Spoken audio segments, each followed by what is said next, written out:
Hey, comic book community, this is Mathboy Comics coming here from sunny Southern California. Just doing part three of my collection. I'm going to be talking about two more titles on my pull list, the Mighty Thor series by Jason Aaron with art by Russell Dauterman, and also Old Man Logan by Jeff Lemire.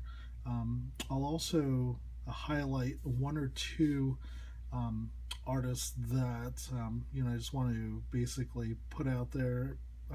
They've been doing really good work. Um, Highlight a couple of issues that they've worked on that you might be interested in getting, or also didn't realize that they were responsible for that art. I'm going to show one slab, and then I figured out, with regards to this grading concept, I'm going to pick a grade, not a slab, and talk about the grade itself, and then at the end of that, give examples of how it fell in that particular grade. So first of all, we're only going to talk about two issues that are on my pull list, or two titles that are on my pull list. And the first one, like I mentioned before, was Jason Aaron's run of the Mighty Thor. This is with Jane Foster. And if you don't know, I mean, I'm not somebody who really cares too much about spoiler alerts, especially if a series has been around for as long as it is, or this particular title. And Jane Foster is a doctor um, who has known, I think his name is James Blake, for a while, like since the 60s. And the first Jane Foster is a Silver Age book, but for some reason, as a result of Original Sin, and I think also the 25 book run that precedes the Mighty Thor, that I believe is just Thor. Um, you know, the Thor Odinson becomes unworthy of wielding Mjolnir, and the hammer itself is left on the moon. And Jane Foster, I don't recall exactly how she got up there, but she was able to wield it, and she's essentially now the new Thor. The problem with this, and I'm going to show here issue number one. Here's issue number two with Loki. Issue number three is right here. Great cover also. Issue four, and it says here, they're looking for the false Thor, the thief. And I'm going to show also, lastly, issue five. These first five books basically is the first story arc.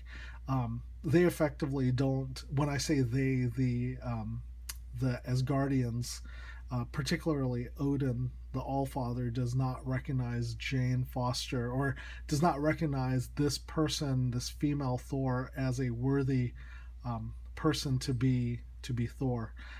They don't know it's Jane Foster. I believe they find that out later in the run, like toward, I think, issue 10, 9 or 10 at this point. But this kind of sets up, what the climate is with regards to the politicking and the conniving that's happening, in Asgard. I thought that this particular first arc was quite good. I'd say probably from an A through an F. I probably gave it a good B plus. Definitely wanted me to. It made me want to continue reading the title, and then what ended up happening was that was issue. Sorry, that was issue 1 through 5, and then issue 6 and 7 came along, and I just was not a fan. I didn't care for the art, these two books basically kind of just stood by them. Well, it was a 2 book run, and I just didn't care for it. I honestly can barely even remember like what it was about. I think it had something to do with the ice giants or something like that. But going back to like grading, for lack of a better way of saying it, I probably gave this like a solid C. It didn't make me not want to continue Thor, because I knew that I was definitely interested, and I was going to give it at least 2 or 3 story arcs from that first arc that I read. Still Jason Aaron. The one thing I noticed was that it was, I think there was like some sort of guest artist that came in. If you can see here, uh, let's see here. The last name is Garris, I believe, Garres. And if you see these two issues, that you can tell the style is quite different from Russell Dodderman's. Then we have the next story arc, which is there's issue 8, 9, 10, and I believe we're at 10. I think 11 is coming in tomorrow or on Wednesday, September 21st, 2016. And this has to do with like Roxxon and I think AIM, and then a couple of other like shieldish type of agencies and things like that. They've figured out that Jane Foster is actually the person behind the mask. But I've liked this so far. There's also another guy in there. I think he's like the guy that turns into the Minotaur. For the life of me, I can't remember the details that much of this, of the people, like the players in this particular title. But on the most part, like I said, I'm definitely giving this about I'm giving this about a B plus, absent of what books 6 and 7 were.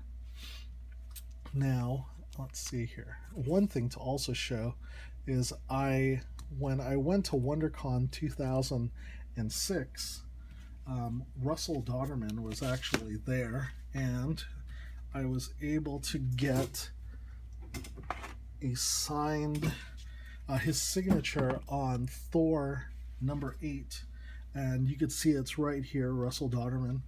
This is where she reveals her identity as to the reader as Jane Foster. So this particular title, Thor, is the volume that precedes the Mighty Thor. So I just want to show that really quickly. Now, the second of the titles on my pull list is Old Man Logan by Jeff Lemire. So a little bit of backstory about Old Man Logan. Here's issue number 1. These are all the first print regular non-variant copies or non-variant covers.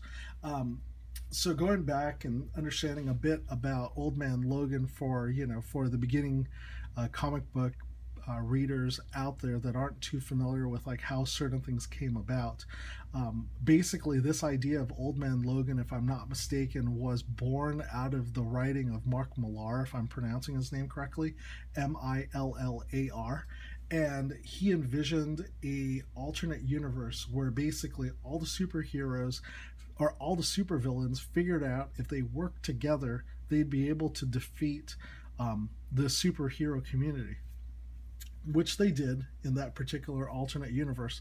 And the very few of the superheroes remained and pretty much gave up at that point, and or went into hiding for that matter. And the two major players that were on the superhero side was basically the offspring of the Banner family, and also actually Logan himself. And so the Banner family, if from what I've seen from other people's videos, I believe that She-Hulk and also Bruce Banner procreated to keep, like their lineage from to go forward. But the problem was with this constant inbreeding, for lack of a better word, with the gamma radiated people that they were, the offspring became more and more mentally deranged, I guess, and to the point where those Hulks became outlaws and villains themselves. And those people, those Hulks were ultimately responsible for the death of Logan's family. And at that point, I believe Logan decides to kill off the remaining supervillain community. So at some point, going into this title now, what ended up happening was, just as a comic book device, they essentially teleported or transferred um, Logan from that alternate universe into the current main universe. And originally, in these first couple of issues, here's one that I've been showing. Here's two, and that, speaking of the Hulks, this is Amadeus Cho. That's not a banner. And then here's Hawkeye, and this Hawkeye is actually not Clint Barton, but in fact Kate Bishop. And then we have old Steve Rogers, and I think that's it. That's the first run, these first four books, and basically he's come back to the main Marvel, or he's come to the main Marvel universe, thinking that he's done is travel in time, and that all of the events are going to eventually happen again. But what he doesn't realize is that this is a completely different universe, or he comes to realize that that's the case, particularly in issue 2, where he realizes that the Hulk is not Bruce Banner, but in fact Amadeus Cho, because Bruce Banner's been in hiding. I really enjoyed this particular first arc. I thought it was great. Then we have the second arc, and here we go. This is book 5. This is book 6. A lot of black, white, and red art. And this is book 7. And I think book 8 was also a part of it. I can't recall exactly. It might have been, it might have been separate. But actually, I think it was all together. Now, this 4-book arc here, this basically was where Logan realizes that he, was in a different place, and that maybe he can just kind of go away and just live a quiet life. But trouble found its way back to him in the form of Lady Deathstrike, and wherever he is, he always seems to bring trouble to people that he eventually cares about. I thought that I thought this second story arc was okay. I definitely gave the first one probably like a good solid A minus. This was probably like a solid B, maybe a B plus. Then this leads into our third story arc, and it continues with Lady Deathstrike. I do love these covers. They are centered around the whole idea of Japan, and we've got issue number 9, issue number 10, issue number 11. Issue number 9, I want to say, is a first appearance of a villain. I may not, a couple of my local comic shops, it seems like that issue 9 seems to be very hard to find. So I'm getting the impression that that's the case. This particular arc is called The Last Ronin. I've enjoyed this too. This is probably a solid B plus, maybe even an A minus in my for my tastes. And on the whole, I thought I was going to give up on Old Man Logan after that second one. I didn't want to have too many different titles on my pull list, but it's gotten better, and it keeps convincing me to basically stick with it. So those are my 2 titles that I'm going to be talking about, or that I've talked about, for my pull list. And the next thing I want to do is highlight, let's see here, a couple of artists. The first artist that I'm going to mention is George Perez. Now, if you probably are in the comic book community, you'll definitely know his artwork. But, this, like I said, is definitely more for the novice out there. Probably one of the biggest titles that is coming out nowadays for people being aware is just the work that he's done back in the early 90s on the Infinity Gauntlet. So here's issue 1. It's amazing, the amount of detail work that you see all around, the light that carves up the panels. You see all the different characters. You see the Hulk, Captain America, Nick Fury, I believe, Spider-Man over on this other side. Let's see, Lady Death, Thanos up top, obviously. You've got Silver Surfer over there, and Doctor Strange, and just, the names just keep coming at that point. Then you have issue number 2, issue number 3, let's see, issue 4. 5 is another one that I thought was quite good, a standout for me. And the same for issue number 6. But I'm going to go ahead and pull issue number 1 out. This is the one that's really the icon. Just amazing work. George Perez has been doing work, if I understand it correctly, since at least the 80s, maybe even earlier, possibly. Anytime I see just very detailed work that looks anything similar to this, it always kind of makes me ask the question of like, who did the work. So then I'll basically look for that particular book and I'll CGC it, or I'll look for it on eBay, and I'll look for a CGC copy that's up on auction just to get an image of the actual slab so that I can confirm whether it's a George Perez artwork or not. But just want to show this. These Infinity Gauntlet right now is just absolutely insane. I'm pretty sure maybe about 6 months ago, these books on eBay were going for probably, I'd say number 1 is probably going for less than $25, and a lot of people, were saying that it's just insane how, like, at that time something was more speculative than anything else, would basically go up that much, and it really has. I've seen, let's see, CGC 9.8s go for about $175 if you're lucky to find it that low. The whole set in probably a 9.2, 9.4 range probably goes for about $110 to $125 right now.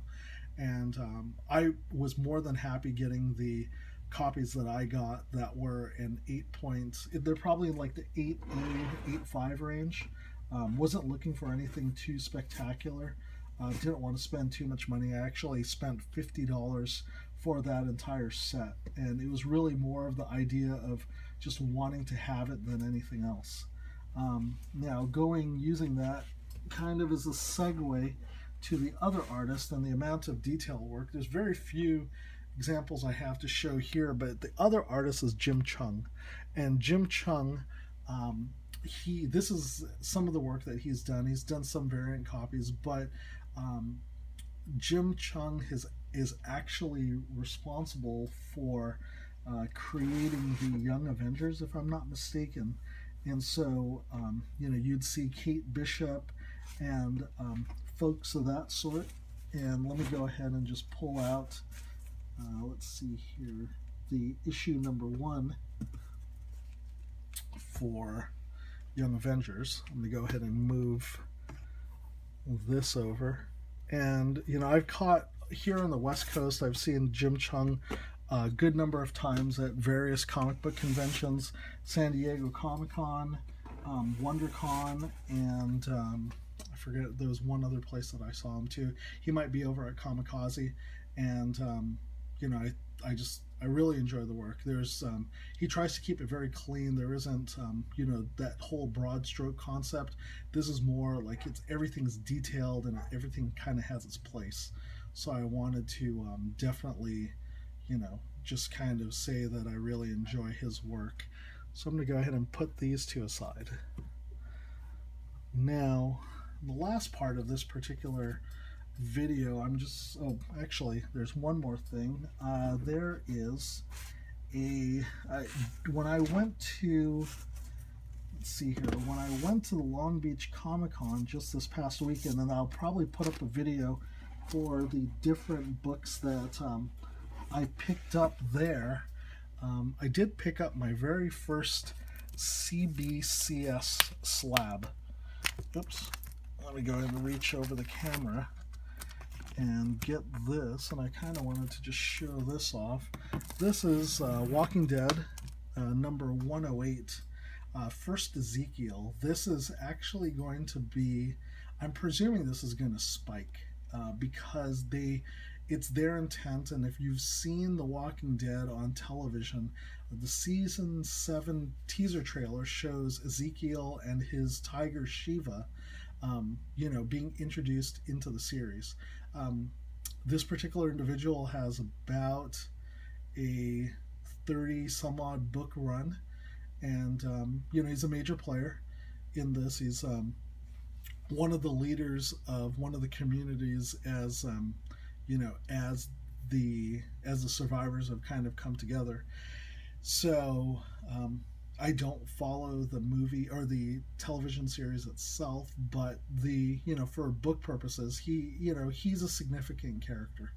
Um, and on top of that, the tiger kind of makes him a badass. But things I wanted to look at was when I saw this 9.6, I've heard reputations, and I'm going to go ahead and just turn it really quickly here so you see the 9.6. Um, that CBCS is definitely a more strict grading company. And, the thing is, what I do want to mention is that idea that at the end of the day, whether it's PGX or whether it's CBCS or CGC, what you would presume that they're bound by is the idea that they're supposed to follow the Overstreet guide, so that they're grading two particular parameters of what a 9.6 is. Now, some people would say maybe the graders at CGC in comparison to the graders at CBCS will take the time to look for more of the defects. And, when I looked at this particular book, first of all, I think that a 9.6 is great. To get a 9.6 is, for myself, will always be the target, with the hope of getting the 9.8, because to expect to get the 9.8 every time, you're setting yourself up for disappointment. And the 9.6 really is the idea that you have three allowable defects. Now, a 9.8 is two allowable defects, a 9.9 is one allowable defect. I looked at this book, I did find the three. They are defects. By definition, they are defects. They're not something that's glaring anything, but at the end of the day, it's one of those things where if the defect was not there, if you had two books to choose from, and one of the defects of the three was not there every day of the week, you would always pick the book with less defects. So that's why I do respect the idea of where CBCS is coming from with them having stricter grading. Would this book have probably come out as a 9.8 on CGC? Maybe, if you're lucky, I guess.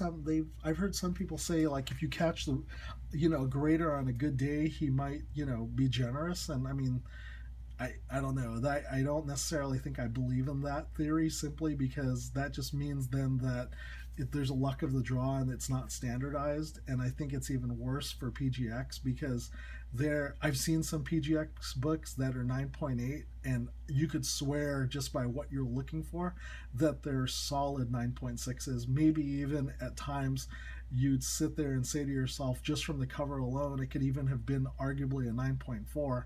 And then it starts to make you wonder, well, why are they giving out 9.8s a little more freely? And it's, obviously they want to be able to have people who want to get 9.8s look for the easy way to get the 9.8. But that's more politics than anything else. But I do like the older slab. I'm not necessarily a big fan of the new slab for CBCS.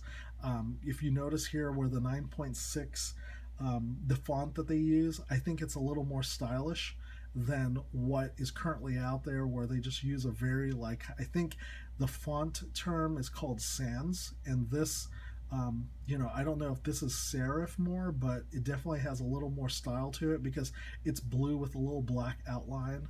And then here it does say first appearance of King Ezekiel, Shiva, and the Kingdom.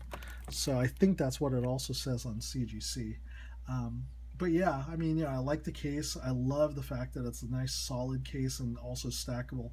I do think that CGC followed the lead of CBCS, and that's kind of what changed CGC's how they formatted or changed the format of what their slabs look like. in that they became more stackable. So, lastly, I'm going to go ahead and take that off. And I wanted, let's see, I'm at the 25-minute mark, so I've definitely kind of let this drag on. But, if you cut out at this point, I understand.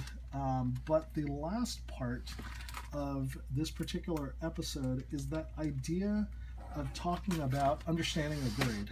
And I'm going to put this Infinity Gauntlet back up here. And I basically bought this as a set, and I walked up to the comic store owner, and I said to him, so I mean, this is probably a solid VF 8.0, and he said, yeah, I would say so. Maybe if you're lucky, one of them in there is like an 8.5, or two of the six are 8.5. So some people would say, well, what exactly is a VF? And the first thing is, you kind of have to take things like in their relative understanding. First of all, if you're dealing with a book like this that's 25 years old, this book was published in like 1991. You're sitting there saying to yourself, what's the chances of you, if you did not, if you were not individually responsible for caring for this book, this specific book here, what could 25 years have done to this book? That's the first thing. It's one thing to have like a modern book, like for example, this Black Panther here, that's on the left hand side, and I've only had this book for like maybe 3 months or so, probably like somewhere around 3 or 4 months. The likelihood of you still being able to go out and find a clean enough copy and put it in Mylar, put in like, two solid backboards, and keep it nice and tight and have like a 9.4, 9.6, that makes complete sense. You can do that. You can then set it and forget it 20, 25 years later and come out with a book that's a 9.4, 9.6. This particular book, this could have been stacked with a million other books, or 100 copies of the same book. And so going back to this idea of what a VF is, an 8.0 per CGC or CBCS or PGX, a VF is an 8.0 where the major concepts are that there are no creases that create color breaks. That's major point number one. Major point number two, if there is a slight spine roll, that the book almost completely can lie flat, but there might be a bubble, a little like bubble to the spine. The third thing is that there might be a few stress lines on the spine, like spine ticks is what they talk about it, where you'll see like, probably like what looks like cobwebs, but very, very minor on the spine of a book. And then lastly, and most people wouldn't necessarily see this unless they were inspecting the interior of the book, where there would be a minor tear at the margin of the book or at the edges of the book on the interior pages.